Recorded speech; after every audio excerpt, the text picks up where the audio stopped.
We saved money automatically for everything. And that was the moment that changed my life. Then I went to college. Then I got myself in credit card debt. Then I believed all the myths that young people often believe. I believed I couldn't really invest a lot until I made a lot of money. So in my early 20s, I was making money, but spending everything. So went from making nothing to making $50,000 a year, and I'm still broke. I'm like, well, it's not enough money. So I went to $75,000 a year, still broke, spending more. Then I got to $100,000 a year in income. A lot of money, right?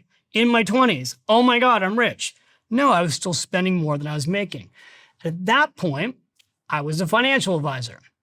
And That's your job. That was my job. I was working at Morgan Stanley, helping people plan for retirement, teaching retirement seminars.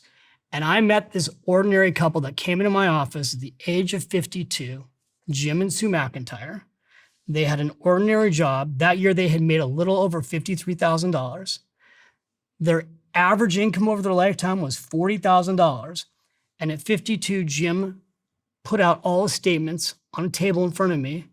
I sat there and added them up, and they had a net worth of $1.8 million. And I sat back at a table just like this and said, how did you do this? And they had just been in my class for 4 weeks. They're like, David, we did a lot of what you talked about, but we didn't have a budget because budgets don't work. And they talked about why budgeting didn't work for them. They said, we put everything on autopilot. We saved money automatically for everything. And that was the moment that changed my life. I realized that day, as somebody who was living paycheck to paycheck with a high income, these people had half the income that I did, and they were able to retire at 52. I was in my mid-20s, and I realized that if I didn't start saving and investing, I didn't change, nothing was going to change. And I would never have the financial freedom that they had. And so I went home that day, and I changed everything in my life. Now, I had a lot of bad habits, so I had a lot of things that needed to be changed.